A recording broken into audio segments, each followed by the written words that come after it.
Speak Zulu. Oh, mina ngu Zeblon Gwala igama lami. Ngokuzalwa ngizalelwe eNdwedwe emaphephetini. Ngokuhlala ke sengila ePentown manje. Ngikhulele khona la ePentown. Ngokusebenza ke bengishayela ama-truck i-long distance. Ngitravela nje la eAfrika. Ngisebenza ku-FTX eJohannesburg eSelby. Kwahamba ke kuqhubeka ke ngidrive ama-truck ilo ngiphupha kumuthi ngamunye ngibhale phansi ngifike nasekhaya nginika unkosikazi wami ukuthi abhale ngibhala umuthi engingawazi ukuthi uyogcina kuwumuthi wani umkhulu wami wayeyinyanga ubaba kabakwami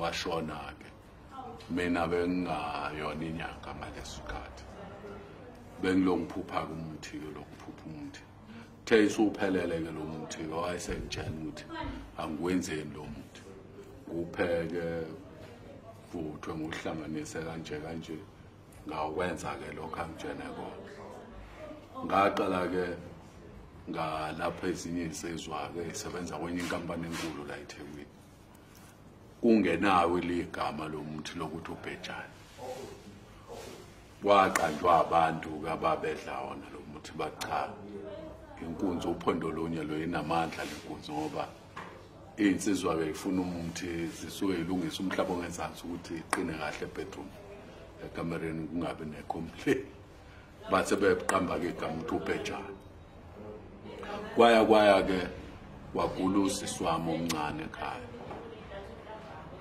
saya kuyena eKing Edward admithiwe esibhedlela kwathiwa u-HIV positive use ku-stage sokugcina nomzimba wakhe isikhumba sasiyobuka nje esephelile impela hayi ke safika ke ekhaya siphume esibhedlela nomakoti wami sihambe sikhuluma yona le ndaba ukuthi izomiswa kanjani wafika umkhulu ebusuku wathi angenze lo muthi nginikeza udadewethu uzosinda ngahlanganisa ke lo Ubhejane ngamnikeza usisi waphuza wasinda wabuyela esimeni sakhe wabuyela emsebenzini wagana wazala ingane waphila kwaqala ke ukusebenza kaBhejane ke ngasebenza ke ngoBhejane ke beyifikela abantu amukho umuntu engangambiza ngoBhejane angaze ngumemezele indawo bengivusa umuntu olele phansi efaka amanapukeni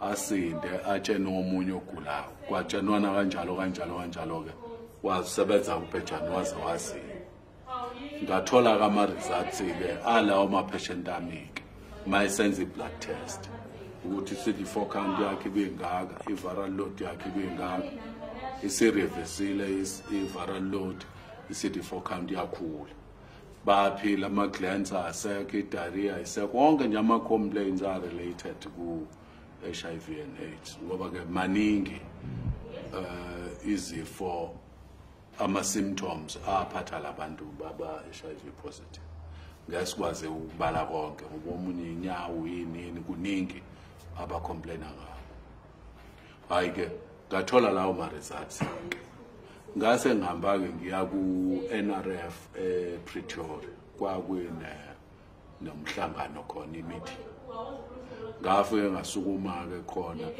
ngathi mina i-HIV and AIDS ngiyayelapha ngiphethela ama-results ukuthi i-viral load ye-patient yami si-undetectable CD4 count iyakhula lo muntu asadli lutho kodwa every after 12 months wenza i-blood test i-CD4 count yakhe iya-increase i-viral load ayiqhamuki kusho ukuthi ayisekho i-virus ku-plasma egazini lakhe hayi ke sasuka ke lapho ke ku-NRF kwahamba ke kohletshelwa uMinister of Health kuya uProfessor Vilakazi wathi Minister ngiyakuhlebela kunomuntu osePinetown onomuthi olapha ngendlela emangasa ku-HIV and AIDS hayi wasibiza ke uMinister of Health uMando sahamba ke saya kuyena safike sayikhuluma lento ngamkhombisa ama-results now hayi ke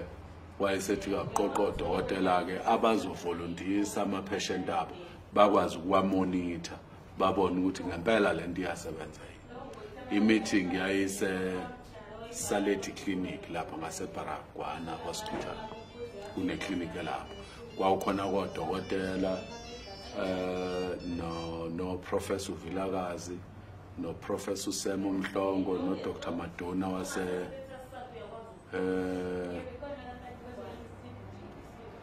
lapha Pretoria University of Medunsa. Yes. Hayi-ke ba-volunteer kodokotela-ke bathi bazoqala ukwenza-ke ukumonitor lama-patient abo.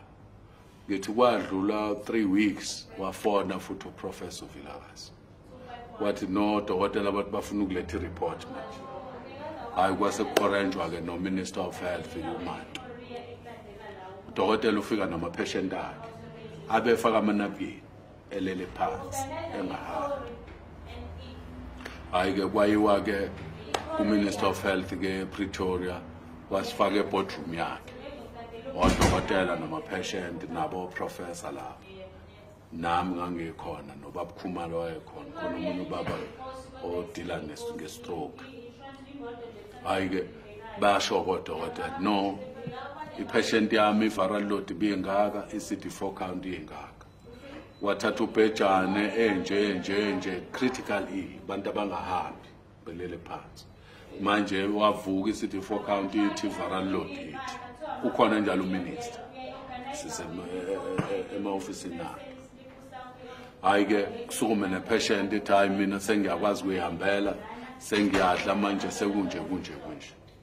Wayesethi-ke uMinister of Health uMando asibhale i-protocol ezonikwa i-University of Medunsa. I-Ethics Committee i-approve le protocol kukwazi ukuqalwa i-clinical trial i-start. Sayibhala-ke leyo protocol no Professor Vilakazi yayiswa-ke eMedunsa. I-Ethics Committee yayi-approve-ke le protocol ukuthi aqalwe i-clinical trial. Yaqalwa-ke i-clinical trial, i-site yayo eyayise-Nelspruit iconductwa uDr. Madonna noProfessor Umhlongo waseMedunsa. Yenziwa-ke le clinical trial. Amukho kwasinika u2% omnyama we-start. Amalebha yabiza ngokwenza o-viral load no CD4 count kuyabiza. Nokutravela ku-USIT ne-medication lo Ubhejane nguwuthuthela khona wama-patient kudingakala imali. Into-ke yabankulu kakhulu sasikweleta ama-lab lenses i-lab. Manje imali zinkulu ezifunakalayo, imali ugovernment akaze asinike. UManto wagcina ngosithembisa. Uvilakazi uProfessor Vilakazi wacela imali-ke enkampanini ezinye kokwa NRF wayicela imali khona. Umphanda wathi ngathi umphanda kala what wacela nje manje nakwa Transnet no Sportnet wayithola-ke imali kwakhokhelwa kamalab lawo. So-ke leso study-ke asikaze size siphele, kodwa ama-results atholakala khona ukuthi Ubhejane awunawo ama-side effects. Ubhejane uvula inhliziyo abantu bakwazi ukudla, bakwazi abantu ukuvuka embhedeni, akwazi umuntu ukuyihambela, akwazi ukubuyela emsebenzini. Nge-accident-ke iNelson Mandela lana-ke ku-KZN uDr. Qaleni wathatha Ubhejane wawuyisa elab yabo wawusheka naye. Kwatholakala ukuthi ama-results kaBhejane athi awunawo ama-side effects, ukwazi ukugqokisa ama-cells kungangeni noma inhloboni ye-virus. Nezifo-ke ey'thile-ke mayelana ne-HIV and AIDS. Lovely. Sorry, I can't take this call. I'll call you back.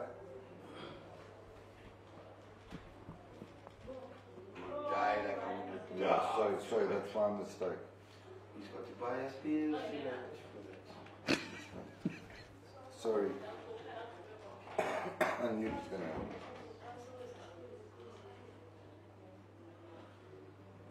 Okay, I'm sorry, Mr. Gwala. Sorry. You can continue. talking about Dr. Kaleni being tested at the Yes, yeah. And wayesethola ukuthi ke Ubhejane lo ulapha izinto eziningi ayibiza ngamatematics ke zayo iHIV and AIDS. Ukwazi ukugqokisa ama-cells ukuthi kungangeni ivirus noma ihlobo loni levirus. Ukwazi ukusiza abantu abaku-TB. Hayi ke kwaqhutsheka kwakhe. Wathembisa ukuthi uzosinika ke second phase. Ngahambisa komunye Ubhejane salindela ama-results ke. Asazofika ke manje. Kodwa ke ubethe konke kuhamba kahle kakhulu. Kuya promise kakhulu. Wayesethi angenze iplan ke ukuthi i-business plan yami kungabe eSouth Africa kube umhlaba wonke ngoba Ubhejane uzodingeka. Welike salosibuyela ke ku minister ke of health uManto. Simnika ke ama report ngibuza ke nakuyena ukuthi what is the second phase ke manje ufuna senze njani ngoba siyile Medunsa yenziwe i-clinical trial sangaba nawo ama-funds ukuthi sithole imali kuqhubeka i-clinical trial. Namanje na ke kusabambe lapho sisalindele ukuthi bazoyiqala nini i-clinical trial yabo basukumeke batsheneke izwe lokuthi Ubhejane wenzani uyini. Far as I know mina Ubhejane uyalapha ulapha abantu abagulayo HIV and AIDS bavuke babuyele emsebenzini bayosebenza sebesindile ukuthi Ubhejane uyicure ngeke ngikusho lokho mina. Oso science ngifuna basukume basho ukuthi Ubhejane mawulapha ubizwa ngokuthi uyini ngoba icure phela ngiyazi mina obisilungu lazo ukuthi umuntu one cure u2 months noma u2 years noma u3 years u5 years iphela ligcina lapho legama elithi cure. Mina azi ukuthi umuntu mayegulelele phansi elethwe enyangeni iyamlapha inyanga akwazi ukuvuka ahamba emfuleni ayo test alusi inkomo kuze kufike usuku lokuthi inyanga imgoduse emise ekhaya. Mayisimisa ekhaya inyanga siyampothula sikhokhelwa imali yawo lo muntu usindile asabuyelanga walala phansi usebuyela emsebenzini uyasebenza uzizwe ephilile ngoba ke thina la enyangeni asikwazi ukukhipha igazi senza ama blood test. Kodwa ke ngenhlanhla ke ya kaBhejane abantu bawenza ama blood test utholakala ukuthi ivirus ayisekho kumuntu undetectable bathi ke less than 50 copies ayibuye futhi ibuye itholakala isibuyile futhi sikhona. Uyaqhubeka nje umuntu nempilo i-CD4 count yakhe iqhubeka ilo increase njalo ivirus isemi kanjalo ayitholakala ngenxa yokuthi ke angazi ke kuyochaza odokotela lapho ukuthi umuntu ikhona imishini la eSouth Africa ekwazi ukudiagnose umuntu from positive to negative ngoba ikhona imishini ekwazi ukudiagnose umuntu from negative to positive ngenxa yokutshenwa ke ukuthi ayikho into ekwazi ukubuye ilaphe i-AIDS or HIV. That is why ke mina ngibona ukuthi abanawo umshini okwazi ukuthola ku-positive ukubuyisela ku-negative. Okay. Tell me just a little bit before we come back about your marketing plans for the rest of Africa. I mean, what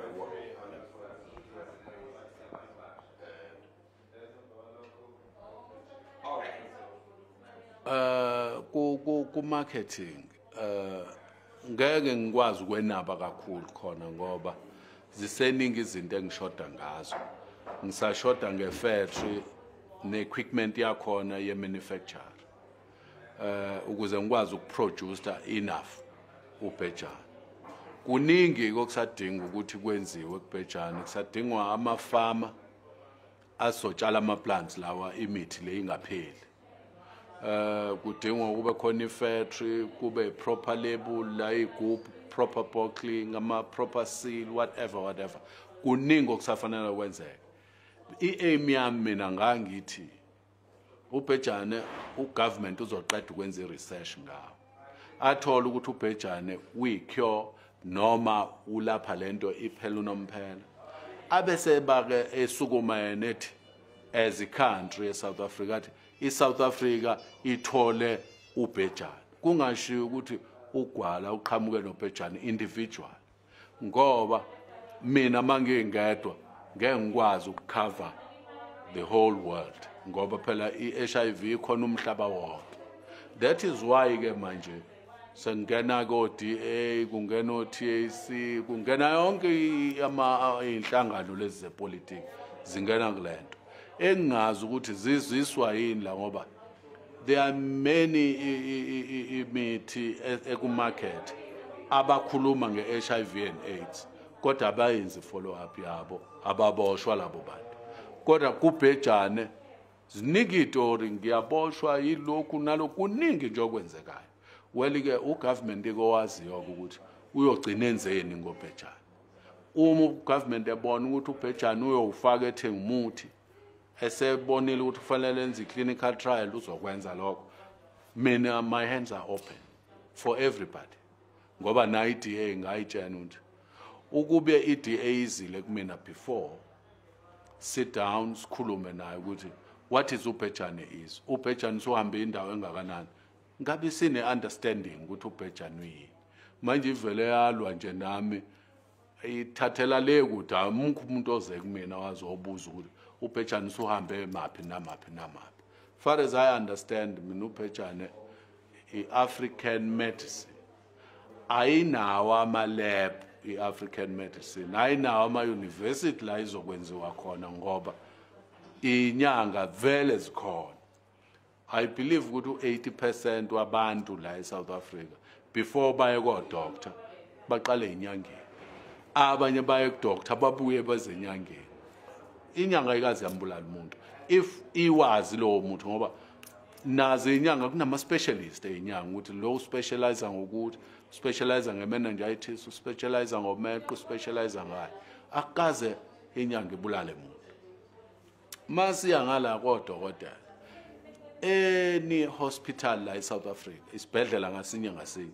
asikho isibhedlela esingenayo imoshwali why ngoba ama-specialist akhona yonke inhlobo yama-specialist ey'bhedlela kodwa moshwali ikhona ngoba ukufa ukaNkulunkulu umuntu uyafa uNkulunkulu usethandile ukuthi afe amukho udokotela okaphucwa ilayisensi ukuthi eKing Edward kufa ama-patient awu-3 kufa ama-patient awu-4 asemoshwali aphucwa ilayisensi yakhe no kodwa la kubhejane i-DA ifuna ukwazi ukuthi bangaka abantu abafayo ngenhlanhla yami-ke abantu la kubhejane abafi kufa umuntu obevele ezofa kuthiwe ma ephenywa lo muntu tholakala ukuthi ubulewe i-treatment abeyidla yena engingayazi mina enama-side effects wayembolisa isibindi yamshaya ngezinso baningi abantu abadayilazwayo nge-kidney failure lapha kudayilazing machine akubuyi umuntu abantu bayafa kodwa la kumina kubhejane hayi lento ayinawo ama-side effects so long nje mangazile ukuthi umuntu uphethwe yini ngizomnika i-treatment eqondene naleyo nto. Tell me, how does it work when if a person comes here? What is I mean, first of all, explain to me, can people be on ARVs and take Ubhejane? And then secondly, I want to know, just tell me a little bit about what you know about ARVs and Ubhejane. Far as I know, I can't talk very well about ARVs. Ngoba mina ama-ARVs angikwazi ukuthi aqhamukaphi and ubhejane abantu bayawazi ukuthi uqhamuka kuGwala banama-phone number kaGwala bafona direct ku-founder kabhejane ama-ARVs asiwazi ukuthi aqhamukaphi angikhumbula ama-patient ami la ekwazi ukufona direct ku-manufacturer yama-ARVs abuze ukuthi a-complain ukuthi manje isibindi sami sesikhukhumele izinso zami sezibuhlungu whatever manje ngeke ngikwazi ukukhomenta kakhulu ngama-ARVs kodwa what I know awami ama-patient awahlanganisa ubhejane nama-ARVs ngoba asikho i-study okwake kwamonithwa labantu bedla le-combine ama-ARVs nobhejane ngiye ngithi umuntu akhethe adle ama-ARVs angawudla ubhejane adle ubhejane ongakawadla ama-ARVs ngaleyo ndlela-ke angiboni kukhona-ke la kufanele ukuthi kushayisane khona although-ke ngeke lokho ngikugaranti 100% ngoba phela abantu angiba-treat-eli la endlini umuntu ngimnika ubhejane agoduke nawe ekhaya uyodla ubhejane kanti mhlambe lo muntu odla ama-ARVs adla ubhejane nama-ARVs ngisuke ngekho lapho ngoba usuke udlela ekhaya lakhe Kodwa what I tell him mina la kumina, please ama-ARVs angahlangani nobhejane. Tell me now, how does it work? If somebody comes here to get Ubhejane, do you examine them? Do you have do people have a consultation with them? Or can they just buy Ubhejane? No. And what does it cost? What does it cost? I need to know. And also, do people need to take it for life? Or can you take it and then you're going to get better? Or do you need to take it forever? No. Okokuqala nje ama-patient ami efika kumina, uma i-patient yami iqala ukuza kumina kufuna ibonane nami uma ngikhona ngoba manje sengibhizi kakhulu manje. La ekhaya benginamafayili, ngisebenza ngamafayili ama-patient ami nanje, i-file cabinet lapho igcwele amafayili ama-patient ami. First visit umuntu uyatholakala i-weight yakhe ukuthi ungakanani, i-weighting njani, nama-complain, udle treatment ye-TB, uyakhwehlela, unjani, yonke leyo nto ibhalwe phansi in black and white kwenziwe ifayili yakhe abekwe la. Then kabe senikezwa-ke i-treatment, ahambe kadle i-treatment. Awudli ubhejane for life, udla ubhejane according to i-viral load yakhe leyo patient ukuthi ingakanani. If usekuthiwa less than 50 copies undetectable, uyawuyeka ubhejane umuntu aqhubeke nempilo yakhe. Every after 12 months okwenza i-blood test ukuthi anything reverse back, kutholakala ukuthi ayibuyi le virus. Baningi babuyela emsebenzini bayisebenzela basawudla ubhejane. Awudliwa unomphela, udla uyeke, zukane futhi wathola i-accident ubuyeke uzokhandwa futhi again ngoba i-workshop le. Ngoba mina ngendlela engibuka ngayo asikabi nayo, asikayitholi indlela yokupreventa i-HIV and AIDS. Khona i-condom, kodwa mina ngendlela yami i-condom akuyona yokupreventa i-HIV and AIDS, eyokupreventa i-pregnancy.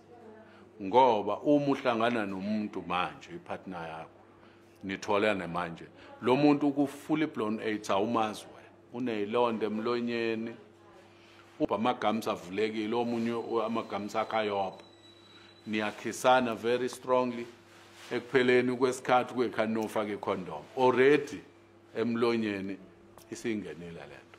Ngaleyo ndlela mina ngibona ukuthi la eSouth Africa asikabi nayo indlela yokuprevent i-AIDS. Ngama-results-ke kabhejane ukuthi akwazi ukugqokisa ama-cells ku-virus noma inhloboni ye-virus ukuthi ingangeni kuma-cell.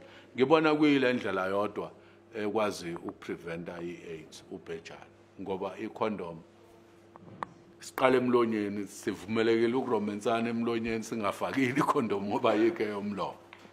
Ngibona kanjalo. What does it cost? Awubiza ubhejane ngoba u-2 litre uyi-171 rand. U-2 litre uhlukene khona kwe-CD4 count, khona kwe-virus, bese uba khona uphondo-ke lwenyawo ezibuhlungu, abacomplaina ngey'nyawo ukuthi zibuhlungu, izinso, uphondo liyasiza khona.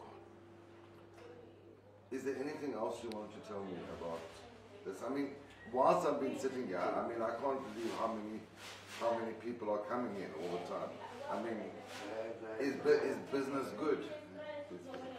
No, umqondo wami angifocusile kakhulu ku business. Into engifocuse kakhulu kuyona ukuthi ifee nginayo ukuthi ngizokwazi ini ukuproducer ubhejane ozokwazi ukunela abantu abafikayo la bezofuna ubhejane. Ngoba abantu bayizela la bazofuna ubhejane. Angibize umuntu, akho ngisho iboard la eminyango ebhalwe Gwala Ubhejane, akho lutho. Abantu bayizala ngoba bayazi ukuthi bayatshenana ukuthi basindala ekhaya. Ngaleyo ndlela ke ngeke ngasho ekuqaleni from the beginning ukuthi i-aim yami ngangema ukuthi ugovernment weSouth Africa uyena ozothi mayiseqedile ucwaningo abesesukuma-ke stand up athi iSouth Africa ithole lokhu. Njengamanje amukho ngisizayo, ngingedwa nje kanje, angisizwa muntu. Manje always ngihlale nginovalo lokuthi ubhejane wami abantu bazowuthola na ngendlela abantu abaningelela kubona. Manje neimali zo clinical trial anginazo no neimali zokuya ku MRC enza ucwaningo ku register wa medicine angenazo.